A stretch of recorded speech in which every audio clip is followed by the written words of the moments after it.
Hello everyone, welcome back. आज हम discuss करने वाले हैं एक और थ्योरी। ये रहेगी हमारी जेरोम ब्रूनर की कॉग्निटिव डेवलपमेंट थ्योरी। हमने थ्योरेटिकल पोर्शन ऑलमोस्ट कंप्लीट कर लिया है। आज की वीडियो हमारी लास्ट वीडियो रहेगी और हमारी थ्योरीज कंप्लीट हो जाएंगी, ठीक है। उसके बाद हम कुछ और टॉपिक्स रहते हैं जो आपके बीएड में भी पूछे जाते हैं, जैसे सीसीई, असेसमेंट, इंक्लूसिव एजुकेशन, ठीक है। ये आपने ऑलमोस्ट पढ़े, ये सारे टॉपिक्स ऐसे हैं ये आपने ऑलरेडी पढ़े हुए हैं बीएड में, बट हमने उतना ही करना है जो हमारे एग्जाम पॉइंट ऑफ व्यू से इंपॉर्टेंट है, जितने पोर्शन में से एग्जाम में क्वेश्चंस पूछे गए हैं, ठीक। तो असेसमेंट, सीसीई, ये सब स्टोरी बेस्ड टॉपिक्स हैं, ये हम नेक्स्ट वीडियोस में स्टार्ट कर देंगे। अब हमने थ्योरीज कर ली है ऑलमोस्ट, हमारी थ्योरीज ऑलमोस्ट सब हो चुकी है। अगर एक आधी बचेगी तो हम वो बाद में डिस्कस करेंगे, ठीक। तो आज की थ्योरी रहेगी हमारी जेरोम ब्रूनर की। इनका फुल नेम क्या है? ये है जेरोम ब्रूनर, ठीक। जेरोम ब्रूनर, इनकी क्या है? ये कॉग्निटिव डेवलपमेंट थ्योरी। देखो कॉग्निटिव की बात कर रहे हैं, जब आप सुनते हो ना कि कॉग्निटिव, तो आपके दिमाग में जीन पियाजे का नाम तो आ ही जाएगा। मतलब आपके दिमाग में, आपके अंदर ये सोच आ जाएगी कि हाँ भाई कॉग्निटिव डेवलपमेंट मतलब जीन पियाजे से रिलेटेड है। तो ऑब्वियसली जेरोम ब्रूनर भी जीन पियाजे से भी रिलेटेड है। तो जैसे जीन पियाजे मानते हैं कि बच्चे की डेवलपमेंट, माइंड की डेवलपमेंट, कॉग्निटिव मतलब होता है ना माइंड की, बच्चे के अंदर जो माइंड की डेवलपमेंट हो रही है वो धीरे धीरे हो रही है। उन्होंने अपने स्टेजेस के थ्रू समझाई है, इन्होंने कुछ मोड्स बताए हैं, उसके थ्रू बच्चे की क्या हो रही है? बच्चे की माइंड की डेवलपमेंट हो रही है, ठीक। तो जैसे जीन पियाजे कंस्ट्रक्टिविस्ट है, ये भी एक कंस्ट्रक्टिविस्ट है, ये आपने याद रखना है, ठीक है। इनके अकॉर्डिंग बच्चे क्या करते हैं? कंस्ट्रक्ट करते हैं नॉलेज को, ठीक। एक बच्चा क्या करता है? नॉलेज को कंस्ट्रक्ट कर सकता है, मतलब बना सकता है। अब ये नहीं है बच्चा, उसको कुछ नहीं आता, वो बच्चा एक अपनी नॉलेज को खुद बना सकता है, उसके अंदर उतनी कैपेबिलिटी है, ठीक। तो ये कहते हैं जेरोम ब्रूनर भी और ये कहते हैं जीन पियाजे भी, ठीक। तो इन्होंने ये एक कंस्ट्रक्टिविज्म में विश्वास रखते हैं, ये आपने याद रखना है। और ये डिस्कवरी लर्निंग पे भी फोकस करते हैं। हमने प्रोग्रेसिव एजुकेशन में जैसे पढ़ा था discovery learning, hands on experiences, experimental learning, experience learning, तो ये सब चीजें आ जाएंगी इसमें। इंक्वायरी बेस्ड लर्निंग मतलब कि बच्चे डिस्कवर करके सीखते हैं। अब आप एक छोटे बच्चे को ही देख लो, उसके पास कोई खिलौना है, कोई टॉय है, तो क्या वो बच्चा उस टॉय को ऐसा रहने देता है? नहीं, वो उसको तोड़ता है, फिर उसको असेंबल करता है, फिर उसको इधर उधर कहीं ज्वाइन करता है, कुछ ना कुछ करता रहता है, वो डिस्कवर कर रहा है। एक्चुअली वो बच्चा डिस्कवर करने की कोशिश कर रहा है कि इससे क्या निकल के आ सकता है, कि नई चीज क्या बन सकती है। तो डिस्कवरी लर्निंग को प्रमोट करते हैं, ठीक है, इसको एनकरेज करते हैं ये,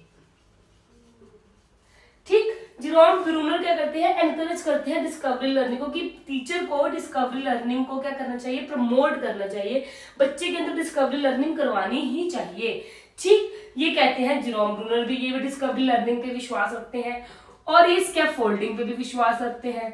अब अगर आप स्कैफोल्डिंग आपने सुना, जैसे मैंने बोला स्कैफोल्डिंग, तो आपके दिमाग में आएगा वाइगोट्स्की, ठीक। हमने वाइगोट्स्की की थ्योरी में पढ़ा था स्कैफोल्डिंग। तो वैसे ही ये देखो, अब ये चीज भी समझो, वाइगोट्स्की,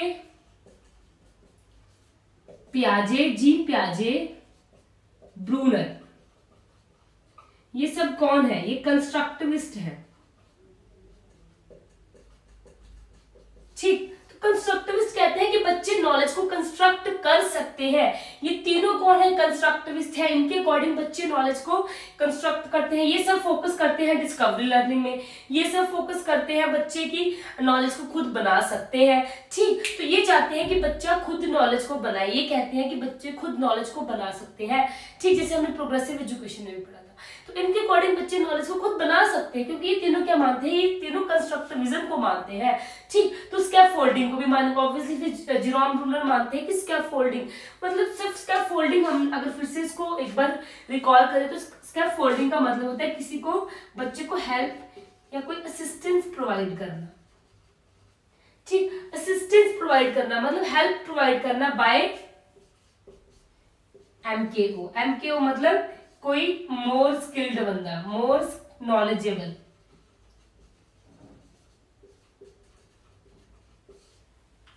ठीक। तो स्कैफोल्डिंग पे विश्वास रखते हैं कि बच्चे को स्कैफोल्डिंग प्रोवाइड करवाना चाहिए। देखो ये टीचर का ये एक हिसाब से हम एजुकेशन में भी लगाना चाहिए, क्योंकि हम स्कैफोल्डिंग बच्चे को प्रोवाइड करवाएंगे, उसको हेल्प प्रोवाइड करवाएंगे, उसको अगर वो एक काम कर रहा है उसको हम जितना वो कर रहे हो उतना हम उसको करके दे, पार्ट्स में काम को डिवाइड करके दे, उसकी हेल्प करें, उसको मतलब थोड़ा एनकरेज करें, तो वो बच्चे के लिए अच्छा है, वो एजुकेशन के लिए भी अच्छा है, क्लासरूम के लिए भी अच्छा है।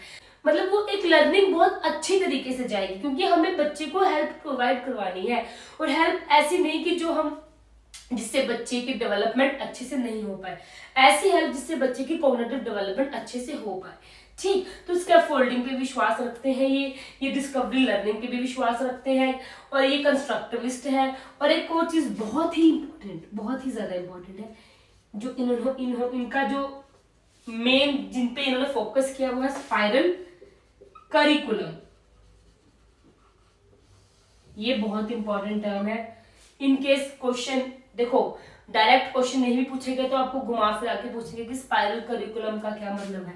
जैसे स्पाइरल हमने, अगर आपको याद आया, स्पाइरल हमने डेवलपमेंट के प्रिंसिपल्स किए थे कि स्पाइरल वर्सेस लीनियर डेवलपमेंट कैसी होती है, स्पाइरल होती है, लीनियर होती है, तो हमने पढ़ा था कि स्पाइरल होती है। तो अब आप डेवलपमेंट को मत साथ में रिलेट करना, हम यहाँ पे बात कर रहे हैं करिकुलम की। करिकुलम आपको पता है क्या होता है? करिकुलम का मतलब होता है एक कोर्स, जो हमारा पूरा कोर्स होता है। ठीक है, एक बच्चा कैसे, हमारा एक करिकुलम बना हुआ है स्कूल में, एक पूरा फॉर्मेट बना हुआ है, ठीक, करिकुलम बनाया हुआ है, ठीक है। तो उस करिकुलम के अकॉर्डिंग जो उसके सब्जेक्ट हैं, जो उसका करिकुलर एक्टिविटीज है, सब कुछ उसके अकॉर्डिंग बनाया हुआ, बच्चे के अकॉर्डिंग, ठीक है। तो ये मानते हैं कि करिकुलम स्पाइरल होना चाहिए। स्पाइरल मतलब कि, अब मैं आपको एग्जाम्पल देके समझाती हूँ। अगर आपने एट्थ की आपने बुक देखी है, साइंस की बुक में, ठीक, हम देखो हम सेल पढ़ते आते हैं, एक टॉपिक है ना साइंस में सेल, ये आपको पता है कि एक हमने टॉपिक पढ़ा है सेल, कि cell is a basic unit of life.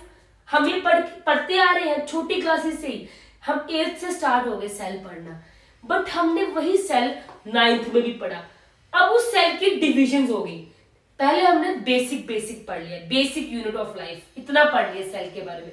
Then हमने पढ़ा कि टाइप्स ऑफ सेल और कितने फॉर्म में सेल होते हैं, ठीक है, कौन कौन से सेल होते हैं, एनिमल सेल, प्लांट सेल, उसको थोड़ा और एक्सपैंड में पढ़ लिया उसको। और मतलब वो सिलेबस क्या हुआ, देखो 8th क्लास में थोड़ा हमने सिलेबस कम पढ़ा, सेल के बारे में थोड़ा पढ़ा हमने, मतलब डिफिकल्टी लेवल उतना नहीं पढ़ते हैं। 9th में हमने उससे ज्यादा डिफिकल्टी लेवल में पढ़ लिया, ठीक, वही चीज सेल 10th में उससे भी ज्यादा में पढ़ा। तो मतलब जब एक ही टॉपिक बार बार, अब समझ रहे हो मेरे कहने का मतलब, एक टॉपिक मान लो ये सेल टॉपिक है, ठीक, ये एक साइंस का टॉपिक, बायोलॉजी का टॉपिक, ये बार बार रिपीट हो रहा है, ये बार बार रिप्रोडक्शन है, आप बार बार रिप्रोडक्शन पढ़ते हो, 10th में पढ़ते हो। अगर आप बायोलॉजी में चले जाओ, 11th 12th में चले जाओ, आप उसमें डिटेल में रिप्रोडक्शन पढ़ोगे। तो वो क्यों हो रहा है? ये स्पाइरल करिकुलम का ही मतलब होता है कि एक टॉपिक को ऐसे बच्चों को पढ़ाओ कि बच्चे को प्रीवियस नॉलेज भी रहे। अब हम 8th क्लास में वो टॉपिक हमने मतलब सेल पढ़ लिया, 9th 10th 11th 12th में पढ़ाया ही नहीं, तो वो टॉपिक हमारे दिमाग से निकल जाएगा, ठीक। तो हमें मतलब वो चीज को हमें एक अपने दिमाग, बच्चे के दिमाग में बिठाना है। तो पहले हम उसका लेवल थोड़ा कम रखेंगे, क्योंकि क्लास के हिसाब से लेवल रहेगा, जैसे उसकी क्लास उस अकॉर्डिंग उसका लेवल रहेगा। 8th क्लास का बच्चा जितना समझ पाएगा उसके अकॉर्डिंग वो सेल्स उतना का पार्ट वो समझ पाएगा। 9th क्लास का बच्चा थोड़ा कॉम्प्लेक्सिटी उसकी ज्यादा बढ़ेगी, उसका डिफिकल्टी बढ़ जाएगी, वो हम उसको बच्चे को सिखाएंगे। तो मतलब विजिट करना, रिविजिट कहते हैं इसको, बार बार चीजों को विजिट, देखना बार बार चीजों को, बार बार वो सब्जेक्ट हम बार बार उस टॉपिक को पढ़ रहे हैं, जिससे हमारी देखो कंसोलिडेशन करने ना, स्ट्रॉन्ग बनाने, कंसेप्ट क्लियर करवाने हैं, कंसेप्ट कह लो आप, दिमाग में बिठाना है। क्योंकि ये जो सेल है, ये अगर आप कोई बच्चा मेडिकल में जाएगा, आगे कल को डॉक्टर लाइन में जाएगा, तो उसको ये चीजें पढ़ने को मिलेंगी। तो अगर उसके ये कंसेप्ट ही नहीं क्लियर, वो बच्चा 8th क्लास में छोड़ के बैठा हुआ सीधा अपनी हायर स्टडीज में पढ़ रहा है, तो उसका कोई बेस नहीं बनेगा। बेस बनाना है, ठीक। तो स्पाइरल करिकुलम होना चाहिए, और स्पाइरल करिकुलम पे किसने फोकस किया है? जेरोम ब्रूनर ने फोकस किया है। इनके अकॉर्डिंग बच्चे को टॉपिक्स ऐसे पढ़ाया जाए कि बच्चा प्रीवियस नॉलेज को भी साथ साथ पे गेन करता रहे। जैसे देखो हमारे टीचर्स कैसे बोलते थे कि बेटा ये जो टॉपिक आप पढ़ रहे हो, ये आप मैथ्स में भी ऐसे होता है, ठीक, जैसे आप ये टॉपिक पढ़ रहे हो, ये आप नेक्स्ट क्लास में भी पढ़ोगे, ठीक, ये आप उससे हायर क्लासेस में भी पढ़ोगे, तो इसका आप कंसेप्ट क्लियर करो, इसका बेस क्लियर करो, ठीक है। तो ऐसे भी कुछ टॉपिक्स होते हैं, मतलब मोस्ट ऑफ द टॉपिक्स ऐसे होते हैं जो हम हायर क्लासेस में भी पढ़ते रहते हैं, क्योंकि हमें पिछले वाला जो टॉपिक हम छोड़ा है उसे हमें कंसोलिडेट करना है अपने कंसेप्ट, अपना बेस बनाने के लिए। तो स्पाइरल सीधे लाइन में नहीं चल रहा है, ये स्पाइरल है, ठीक। यहाँ पे वैसे मैं कंपैरिजन नहीं करना चाहती कि स्पाइरल वर्सेस लीनियर में, सीधा सा कॉन्सेप्ट है। स्पाइरल करिकुलम पे फोकस करा है किसने, जेरोम ब्रूनर में। इनके साथ को कोई क्वेश्चन आया कि स्पाइरल करिकुलम क्या होता है, स्पाइरल करिकुलम क्यों जरूरी है, कोई टीचर स्पाइरल करिकुलम क्लास में अपना रहा है तो वो उसका क्या मतलब है। उसका मतलब ये है कि बच्चे की प्रीवियस नॉलेज को चेक करना, बच्चा कितना को समझ पाया है, उसका बेस बनाना, उसके कंसेप्ट क्लियर करने, ठीक, कंसोलिडेट करना। तो इसीलिए स्पाइरल करिकुलम पे फोकस किया हुआ है ये हमारे एजुकेशन में। या जेरोम ब्रूनर क्या करते हैं, फोकस करते हैं, ये कहते हैं कि एजुकेशन में स्पाइरल करिकुलम होना चाहिए। ये बहुत ही इंपॉर्टेंट है, मतलब विजिट करो, रिविजिट, बार बार चीजों को हम देखें तो वो हमारे दिमाग में उनका बेस बन जाएगा, कंसेप्ट, हमें वो चीजें क्लियर हो जाएंगी, ठीक, समझ गए।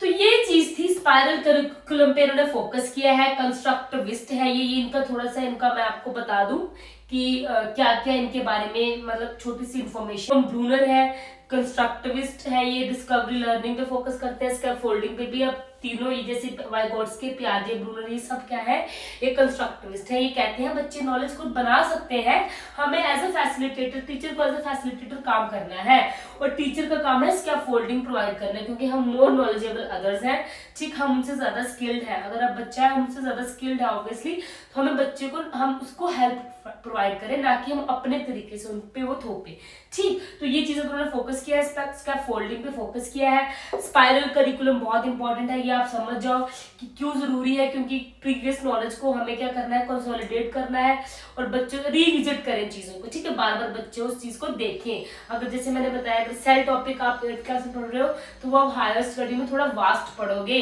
थोड़ा डिटेल में पढ़ोगे, उसकी डिफिकल्टी लेवल थोड़ा ज्यादा हो जाएगा, बट आप उसको पढ़ोगे ही पढ़ोगे, ठीक। तो ये चीजें हैं, ये इनके बारे में। अब हम कुछ इनकी स्टेजेस पढ़ते हैं कि इन्होंने क्या क्या स्टेजेस दी है। ब्रूनर ने 3 स्टेजेस, जेरोम ब्रूनर की 3 स्टेजेस है, ये हम डिस्कस करने वाले हैं, बहुत इजी स्टेजेस है। इन्होंने बताया है कि मोड्स ऑफ रिप्रेजेंटेशन,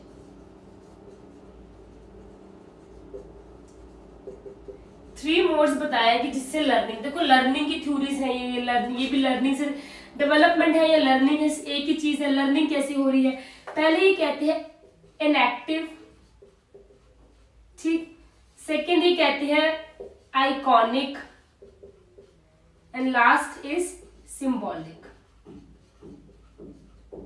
ठीक है। इनएक्टिव, देखो ये इन्होंने बोला है कि 0 to 3 ईयर तक बच्चा होती है ये वाली, देन 3 to 7 या 6 कह लो ये होती है, देन 8 अब मान लो आप सिंबॉलिक होती है, ठीक। ये आप समझो इस चीज को। देखो 3 स्टेजेस की बात की है। अब यहीं से देखो एक्टिवनेस कब आती है बच्चे में, एक्टिव, मान लो फिजिकल एक्टिव है बच्चा, फिजिकल, तो जब बच्चा एक्शंस के थ्रू, हमने सेंसरी मोटर, फिर से जाओ जीन पियाजे की थ्योरी में हमने क्या पढ़ा था सेंसरी मोटर स्टेज में, कि बच्चा कैसे सीखता है, बच्चा मूवमेंट, रिफ्लेक्सेस से सीखता है। तो जब लर्निंग होती है बच्चे की एक्शन बेस्ड लर्निंग, तो वो आती है हमारी इनएक्टिव। जब सबसे पहले बच्चा सीखता है एक्शन से, एक्टिविटीज से, फिजिकल मूवमेंट से, ठीक। तो इनके थ्रू बच्चा हर चीज को, देखो बच्चा ग्रास्पिंग करके सीखता है, होल्ड करके सीखता है, ठीक। तो जब बच्चा धीरे धीरे इस बच्चे के अंदर एनएक्टिव वाली कंडीशन होती है, ये वाला रिप्रेजेंटेशन होता है उसके अंदर, पहले लर्निंग जो होती है वो थी इनएक्टिव थे, ठीक। इनएक्टिव मोड होता है जी, ये होता है हमारा पहला, ठीक है। जब हम मान लो कि एक सेंसरी मोटर या इन्फेंसी का बच्चा आ जाएगा इस स्टेज में, ठीक। अब आती है हमारी आइकॉनिक, देखो जो इनके, मैं बार बार आपको ये चीजें कहती हूँ, जैसा ही लिखा है वही मतलब है। आइकन्स का मतलब क्या होता है, इमेजेस,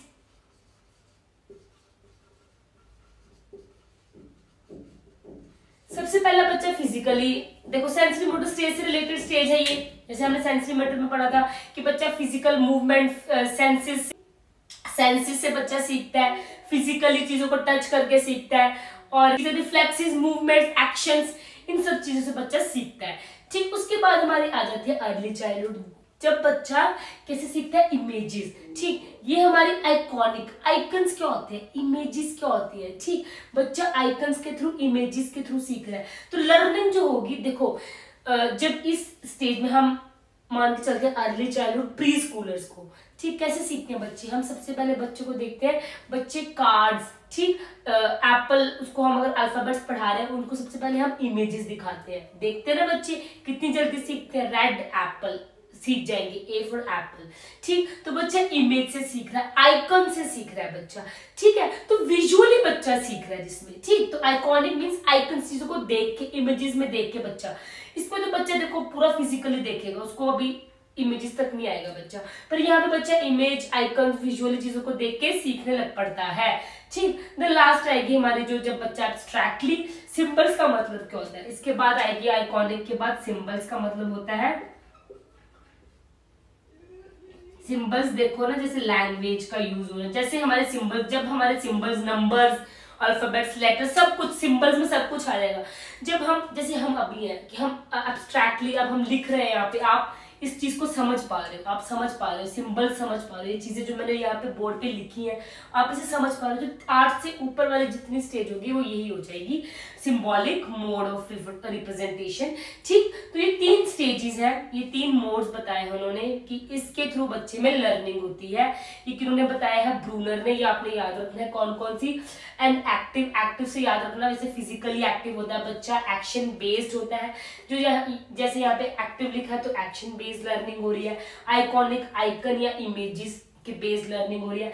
सिंबॉलिक मतलब सिंबल्स, लैंग्वेज, लेटर्स, नंबर्स, इसके थ्रू बच्चा सीख रहा है, इसके थ्रू बच्चे की लर्निंग हो रही है। ठीक, तो आई होप आपको ये 3 स्टेजेस भी, 3 मोड्स ऑफ रिप्रेजेंटेशन समझ आ चुके हैं। इस थ्योरी में और कुछ नहीं है ज्यादा पढ़ने को, ये इसकी 3 मोड्स ऑफ रिप्रेजेंटेशन आपने समझने हैं, स्पाइरल करिकुलम समझना, और एक और चीज समझने की, तीनों कंस्ट्रक्टिविस्ट है। ठीक है, अब आपको मैं एक और चीज बताती हूँ कि आपने जो चीजें समझनी की, जीन पियाजे, वाइगॉट्स्की, ये आपके लिए छोटी सी एक इंफॉर्मेटिव वीडियो रहेगी, क्योंकि इसमें मैं आपको ये भी बताऊंगी कि कौन सी थ्योरी पे ज्यादा फोकस करना है। मैं बार बार ये चीजें कह रही हूँ और आपने बार बार इन चीजों पे फोकस करना है। ठीक, कोहलबर्ग, इन तीनों पे फोकस करना है क्योंकि ये बहुत इंपॉर्टेंट थ्योरी है। ठीक, इन तीनों में से सबसे ज्यादा मैक्सिमम क्वेश्चंस आए हैं, मैक्सिमम। ठीक, और अगर हम इंटेलिजेंस की बात करें तो गार्डनर की थ्योरी। ठीक, ओके, तो ये गार्डनर की थ्योरी, इंटेलिजेंस की बात करेंगे तो इसमें ये आएगी, जीन पियाजे, वाइगॉट्स्की, कोहलबर्ग, इसमें से सबसे ज्यादा क्वेश्चन बनते हैं। मैं एक बार रिवीजन में ये तीनों से जितने भी क्वेश्चंस बनते हैं वो फिर करवाऊंगी आपको, बहुत इंपॉर्टेंट थ्योरीज है। तो ये थी जेरोम ब्रूनर की थ्योरी, कॉग्निटिव डेवलपमेंट थ्योरी, जिसमें उन्होंने बताया कि लर्निंग के 3 मोड्स होते हैं, inactive, iconic and last is symbolic. Inactive, activeness मतलब बच्चा physically active, action based learning हो रही है। Second, icons, images based learning हो रही है। थर्ड, सिंबल्स बेस्ड लर्निंग, जिसको हम अभी पढ़ रहे हैं, सिंबल्स के थ्रू पढ़ रहे हैं। ठीक, ये 3 स्टेजेस है, 3 मोड्स ऑफ रिप्रेजेंटेशन उन्होंने दिए। इन्होंने फोकस किया है स्पाइरल करिकुलम, जो कि बहुत इंपॉर्टेंट है। क्वेश्चन अगर इनके पूछा भी गया स्पाइरल करिकुलम से रिलेटेड तो आपने याद रखना है कि स्पाइरल करिकुलम का मतलब होता है जब हम चीजों को, जो प्रीवियस हमने चीजें पढ़ी हुई उनको फिर से देखते हैं, फिर से हम समझते हैं। जैसे मैंने आपको बताया कि सेल टॉपिक, हम कुछ टॉपिक्स ऐसे जो हम बार बार चीजों को हमें नेक्स्ट क्लासेस में पढ़ने को मिलते हैं, थोड़े उसमें डिफिकल्टी लेवल बढ़ जाएगा। ठीक है, बट हमें वो पढ़ते क्योंकि हमें अपना कंसेप्ट क्लियर, बेस बनाना बच्चे का। ठीक, इसलिए वो टॉपिक को हम बार बार पढ़ते हैं। ठीक, आई होप आपको ये वीडियो समझ आ चुकी है। इन केस आपको इसमें कोई डाउट है तो कमेंट करें। Thank you so much.